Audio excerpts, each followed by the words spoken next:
안녕하십니까. 이어서 경남 소식입니다. 어제 워크아웃을 신청한 중견건설사 태영건설은 경남에도 13곳의 사업장이 있습니다. 정부와 자치단체는 지역 협력사의 피해가 크지 않을 것이라고 하지만 지역 건설업계는 촉각을 곤두세우고 있습니다. 보도에 손원혁 기자입니다. 창원 옛 39사단을 함안으로 옮기고 6천 가구 아파트를 지은 태영건설. 대규모 아파트 건설과 창원 NC파크 등 굵직한 사업을 경남에서 해왔습니다. 태영건설은 창원시 마산회원구 행정복합타운 사업도 맡고 있습니다.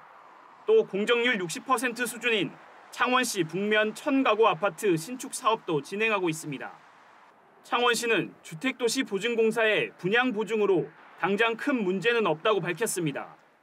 530세대 규모 양산 사송지구, 810세대 신진주 역세권 아파트도 각각 공정률이 90%를 넘어 입주자 피해로 이어질 가능성은 낮다는 게 행정당국의 판단입니다. 워크아웃이 채권단과 협의로 경영 정상화를 추진하는 과정인 만큼 당장 공사 중단이 아니기 때문입니다. 이들 현장을 포함해 경남의 태영건설 사업장은 모두 13곳, 2,300억 원 규모 함양창녕간 고속도로 건설, 1,800억 원의 부산항 신항 웅동 배후단지 개발 사업 등 광급 발주공사도 포함돼 있습니다. 다만 제때 자금 집행이 안 될 경우 사업 지연이 빚어질 수 있고 하도급으로 참여한 지역 업체가 어려움을 겪을 수도 있습니다. 경남의 지난달 건설 수주액은 지난해보다 56%나 감소한 상황. 지역 건설업계는 금융권의 자금 대출 문턱이 더 높아지는 것은 아닌지 우려합니다. 피해부 대출은 더 얼어붙는 형태로 가기 때문에 아무래도 지역업체들은 이제 대출 관련해가지고는 더 힘들어진다고 봐야 안 되겠습니까? 경남 중견건설사 남명건설의 부도에 이어 전국 시공능력 16위 건설업체의 워크아웃 신청까지 지역 건설업계의 위기감도 높아지고 있습니다. KBS 뉴스 손원혁입니다. 창원지법 제2파산부가 어제 창원 남명건설에 대한 기업 회생 절차 개시를 결정했습니다. 관리인은 이병렬 남명건설 대표이사가, 조사위원은 한영 회계법인이 맡고 채권 조사 기간은 내년 3월 8일까지입니다. 앞서 남명건설은 유동성 위기를 막지 못해 지난달 28일 기업 회생 절차를 신청한 데 이어 이달 초 어음 12억여 원을 막지 못해 부도 처리됐습니다. 조선시대 3대 누각으로 꼽히는 밀양 영남루가 국보로 다시 승격됐습니다. 보물지정 60년 만에 그 가치를 다시 평가받은 건데요. 밀양시는 영남루의 보존과 관리를 위해 정비 계획을 준비하고 있습니다. 보도에 이형관 기자입니다. 푸른 밀양강이 한눈에 보이는 벼랑 위로 고즈넉한 누각이 모습을 드러냅니다. 진주 촉성루와 평양 부병루와 함께 조선시대 3대 누각으로 꼽히는 밀양 영남루입니다. 기둥마다 조각된 화려한 단층과 문양, 퇴계 이황과 목은 이색 등 옛 문인들의 심은 현판이 주변 시선을 사로잡습니다. 문화재라고 그래 알고 있었는데 조용하고 참 좋습니다. 오래간만에 이래 보니까 옛날 생각도 나고. 문화재청이 밀양 영남루를 국보로 지정했습니다. 주변 경관과 잘 어우러지는 조형미와 조선 후기 건축 양식이 잘 보존되는 등 가치를 인정받은 것입니다. 보물 지정 60년 만입니다. 영남루는 일제강점기인 1933년 보물로 지정됐다가 해방 후인 1955년 국보로 승격됐고 1963년 보물로 다시 내려오면서 지금껏 이어져 왔습니다. 우리나라 일반적인 누각들이 다 본루만 있는데 비해서 보조 누각이 양쪽에 날개처럼 다 있어가지고 그 아름다움이 다른 어떤 누각보다도 뛰어나다. 밀양시는 국보로 지정된 영남루의 보존과 관리를 위해 밀양읍성 등 주변 자원을 활용하는 정비 계획을 수립할 예정입니다. 영남루 국보 승격에 마음을 모아주신 시민 여러분들께 감사를 드립니다. 앞으로 영남루는 국보의 격에 맞게 잘 보존 관리해서 전국적으로 아름다움을 널리 알리도록. 밀양 영남루의 국보 지정으로 경남은 합천해인사 장경판정과 양산통도사 대웅전, 금강계단, 통영 세병관에 이어 네 번째 목조 건축물 국보를 갖게 됐습니다. KBS 뉴스 이형관입니다. 경남 주말엔 문화. 이번 주는 차의 본고장인 하동으로 갑니다.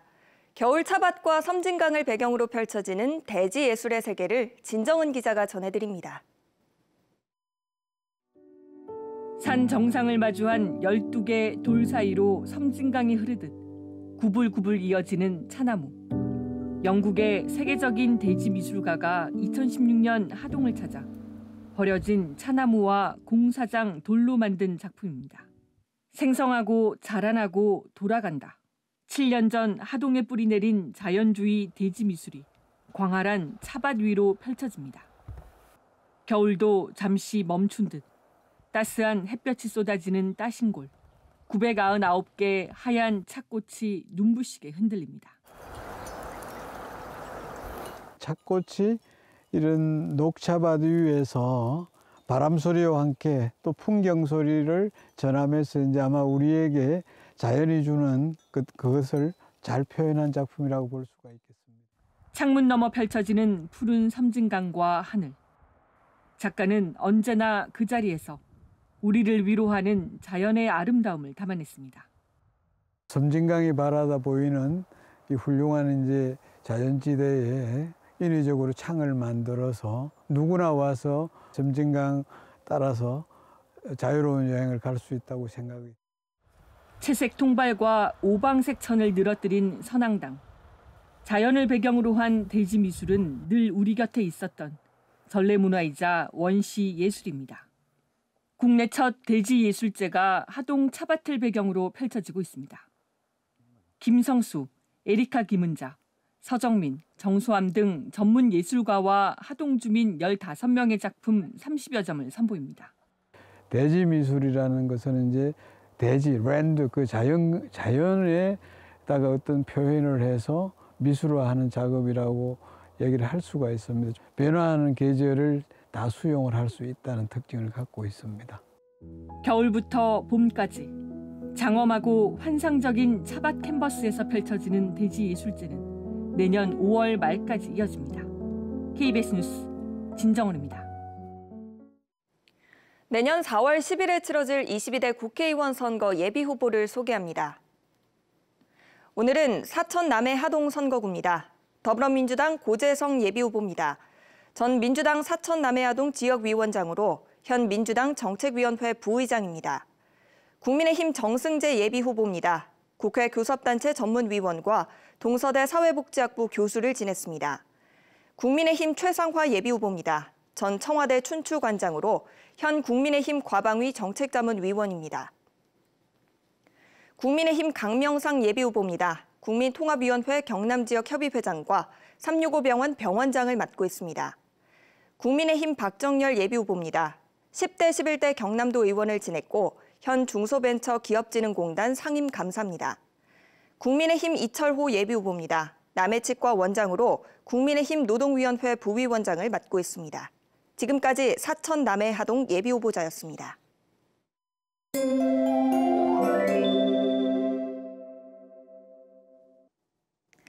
오늘은 올해 마지막 금요일인데요. 현재 기온 창원이 1도, 의령과 함안이 영하 4도를 보이는 등 어제 같은 시각과 비슷하게 출발하고 있고요. 한낮에는 10도 안팎으로 예년보다 높겠습니다. 오늘 우리 지역의 하늘 대체로 맑게 드러나겠지만 먼지가 말썽이겠는데요. 초미세먼지 농도가 나쁨 단계까지 치솟으며 대기가 무척 탁하겠습니다. 연휴에도 예년 수준을 웃돌며 큰 추위 걱정은 없겠는데요. 다만 토요일 낮부터 5mm 안팎의 비가 내리겠고 밤에는 대부분 그치겠습니다. 한편 서부 내륙에서는 일요일까지 비나 눈이 이어지는 곳이 있겠습니다. 올해 우리 지역은 구름 사이로 해넘이 해맞이를 볼 수 있겠는데요. 창원을 기준으로는 오후 5시 23분경 올해 마지막 해가 넘어가겠고요. 오전 7시 34분경 새해 첫 해를 볼 수 있겠습니다.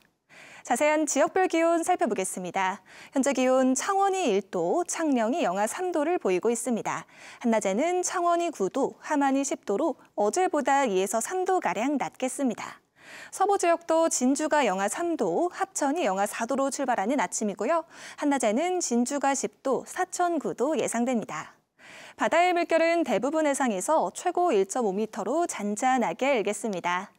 새해 초에도 큰 추위 없이 우리 지역은 예년 수준을 웃돌겠습니다. 날씨였습니다. 사천시가 새해 첫날 아침 6시부터 삼천포대교에서 해맞이 행사를 엽니다. 사천시는 해맞이와 소원빌기, 축포 쏘기 등으로 진행되는 이번 행사에 많은 사람이 몰릴 것으로 보고 경찰과 소방 등 관계기관과 안전대책을 추진합니다. 한편 사천시설관리공단은 새해 첫날 해돋이 시간에 맞춰 아침 6시부터 300명을 대상으로 사천 바다 케이블카를 앞당겨 운행합니다. 조규일 진주시장이 어제 시청에서 기자회견을 열어 내년 시정 운영 방향을 밝혔습니다.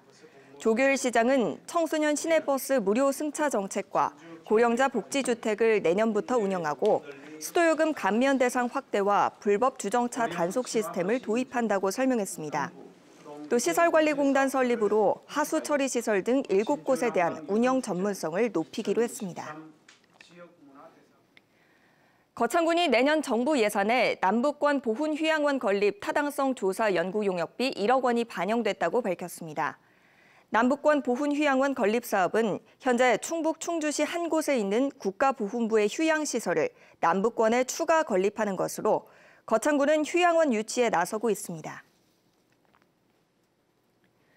BNK 경남은행이 금융감독원의 포용금융 시상에서 중소기업 지원 부문 기관상을 받았습니다. 경남은행은 중소기업 대출과 개인사업자 대출 119 등을 적극적으로 공급해 중소기업과 소상공인의 자금애로 해소에 기여한 점을 평가받았다고 설명했습니다. 경남 도림미술관이 다음 달 10일부터 사흘 동안 겨울방학을 맞아 전시와 연계한 어린이 프로그램을 운영합니다.